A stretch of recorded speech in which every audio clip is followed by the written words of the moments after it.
I just think there's just all this radical change happening. And obviously you're seeing the resistance of the ruling class, the resistance of the two-party system, and the resistance of like old, white racists who like the way things were, who don't want to let things go. But this radical change is happening, and it's going to be messy. It's going to be uncomfortable. But ultimately,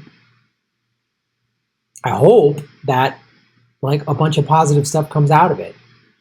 I'm excited sports are back, and obviously the NBA has Black Lives Matter on their court, and everybody's back. Instead of their last name on their jersey, on the back of their jersey, they're having things like they say Breonna Taylor and stuff like that. The WNBA has done Breonna Taylor, and everybody's taking knees and stuff like that. What was impressive to me was the NHL, which is a primarily white league, and a primarily white fan base. And I understand that it's financial pressure doing this. These leagues, they don't want to have big sponsors back out, like what happened with the Washington Redskins. I've talked about that, right? How people have pressured FedEx and said we're going to boycott FedEx unless you. And they said we're pulling out, and there was pressure around the league to force Snyder to sell. Like what they did with Sterling, who was racist and owned the Clippers, and they forced him to sell. So they're looking to force him to sell, and that was the pressure. And so he's like, oh, now all of a sudden, and he's owned that team for, 15 years or something like that, maybe longer, and has always said, I'm never changing the name. And now all this pressure of losing his franchise and financial pressure from the FedEx, he had to change his name. So the NHL, which has some black players in the league and some players of color, but again, it's primarily a white league. The sport is the most popular in countries that are mostly white: Canada, Scandinavian countries, Eastern European countries, Russia, stuff like that. So, but the fact that they're taking a knee in Black Lives Matter and talking about social change, the NHL, which is, wow, that's impressive. It is significant. Yes, again, it's big corporations just doing stuff to protect their bottom line, but that pressure, the corporations are getting pressured by us, by all of us. And that's how change is going to happen. We have to pressure them financially. One of the reasons I've said vote with your dollars on this show from day one is I see how money, that's all they care about. These big leagues and their big FedEx and Pepsi and all Nike, all they care about is money. They're big corporations that all they care about is the pop. So we have the power. And so I've been saying that vote with your dollars from day one, because look what is happening. As a kid, I loved race cars. I was a kid. I loved Indy. I loved NASCAR. I thought it was cool. When I got older and realized NASCAR really catered to like Southern rednecks and there was all these Confederate flags. And when I would travel in the South as a young comedian, I never felt welcome or safe as a white guy when I saw the Confederate flag. So I never supported NASCAR. Never did it. Never gave them my money. Never bought anything. Never went to one of the races. I never did it. I never would. Now I am.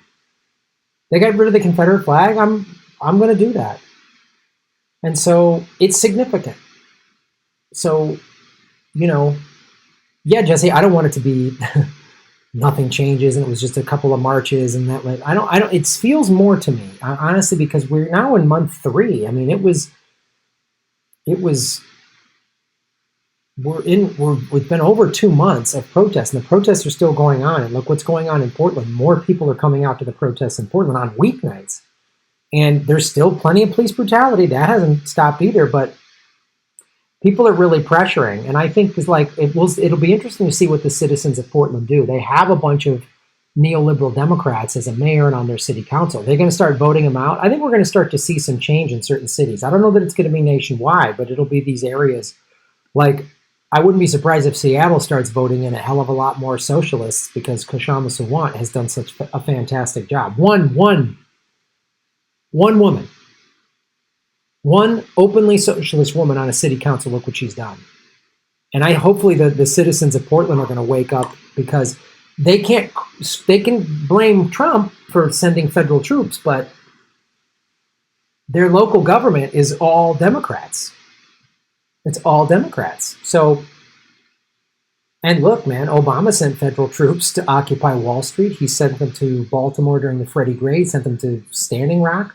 So this has been happening for a long, long time. And I'm feeling like people are waking up, which is a good thing. And hopefully they'll start expanding, as I keep talking about. Defund the police and defund the military should be intertwined in the same way that white people have had to wake up to police brutality. Oh, I didn't know the police were that bad because they don't treat me that way. They don't act that way in my nice white neighborhood or my town or whatever. And now it's like, wow, where people are seeing it. Americans, most of which have never been into war zones, need to wake up to how evil the American war machine is. Americans need to, because I have seen it. Most Americans have not been on Black Hawk helicopters that came under fire. They have not heard rocket attacks. They have not been in operating rooms with a 13-year-old boy whose jaw was getting put back together because he was hit with an IED. Most Americans have not been in operating rooms with a 9-year-old boy who was being prepped for brain surgery because he had mine fragments in his mind because he was playing in a minefield and one exploded and went into his head. Most Americans have not interacted with wounded soldiers with prosthetic limbs and all that. I've seen them in army hospitals in Iraq, Afghanistan, Kuwait, and at the San Diego Naval Hospital. I've seen it up close. It's brutal. But most Americans, they don't think about it, so they don't care that Obama dropped more bombs than Bush. And they're not even that aware they don't even really care that Trump is dropping more bombs. They just think they don't like Trump for he's racist and xenophobic, and which is true, and he's acting like a flat-out dictator. But they just pretend like the American empire was just all rainbows and puppies under 8 years of Obama, rather than taking us from 2 wars to 7. So I hope people really wake up to all of it. I really hope that they do. The Me Too movement made men wake up, which was important. Black Lives Matter and George Floyd are making white people wake up, which is very important. And the war, all Americans of all ethnicities need to wake up to how awful we are in our foreign policy and how brutal we've been. We've been fighting the global war on terror for 19 years. Trillions of dollars, somewhere in the neighborhood of, $5 to $10 trillion. That money could make America and the world a palace, could make it a utopia. If we took that money after 9/11 and instead of bombing, we just went, okay, we're getting off of Middle Eastern oil. We're stop entangling these things. We're going to go to Afghanistan. Okay, we're going to get the Taliban out of power. And then we're going to put in hospitals, schools, roads, sports programs, art programs. And we're going to do that in America. We're going to have high-speed rail coast to coast. We're going to have green energy everywhere. We're going to put every American to work. We're going to have student debt forgiveness. We're going to have free college, we're going to have all those things for these trillions of dollars, all of it. The $21 trillion that has gone missing, we could have everything we want. But instead we have war. We're on the brink of a complete collapse financially, which will be we will have social chaos. We will have civil unrest. These riots and protests are brutal right now, but they're going to look like a goddamn Disney parade when the evictions happen and the economy tanks, and because the economy hasn't even really tanked yet. It's being propped up and inflated by the Federal Reserve just printing money. So it's going to wake Americans up whether they want it to or not. I would rather gargle crickets than vote for Joe Biden. Not feeling on that one. Mark, so would singing YMCA be better for Shatner or Granny Petrol? Probably Shatner, I think. Ice cream 2020, you got it. Jesse Ventura will eat that ice cream up.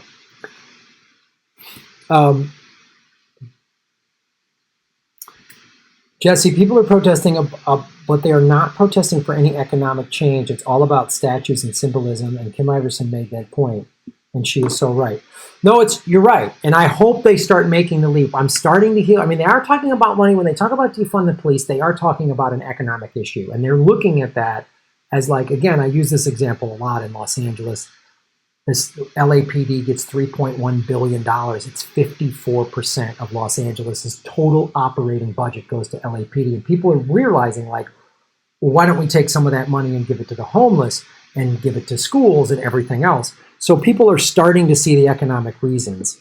I hope Kim, that's a very valid point that Kim is making. And if it just stops at statues, if it doesn't go past that, then it won't be. We won't see any real change. They'll just do identity politic Band-Aid, like,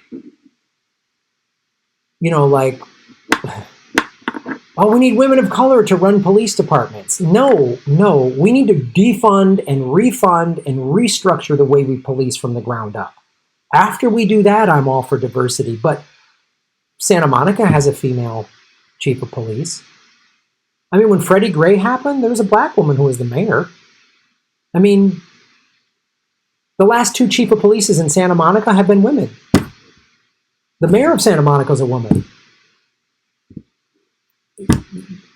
We got to stop giving them military-grade weapons. We need to put our local funds, which don't, local money there isn't MMT, there isn't a Federal Reserve that can just print money for local governments. Local governments operate on a budget the same way you and I do.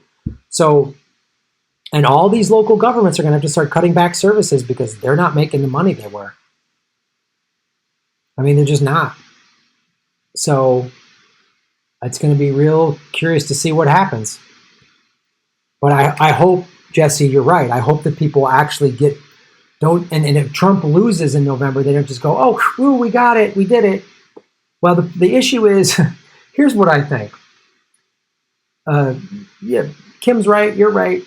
And if these people, they're going to wake up to the economics of this, whether they like it or not, because a collapse is coming.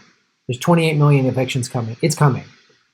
I don't want it to happen. I'm not happy. I'm not going to say I told you so. I'm not going to be excited. It's scary and awful, but it's coming. And that's going to wake people up. So hopefully they'll wake up the right way and realize they're getting screwed by both parties. I hope they do. Everybody, like, share, and subscribe. Hit the bell notification button and the subscribe button, even if you've done it before, because they're unsubscribing, many of you, every day. Watch the ads all the way through. If you click skip ad, I don't get paid. Also, support us at patreon.com/GrahamElwood or rockfin.com/GrahamElwood. Rockfin.com is a blockchain cryptocurrency platform. All my videos are on Rockfin ad-free.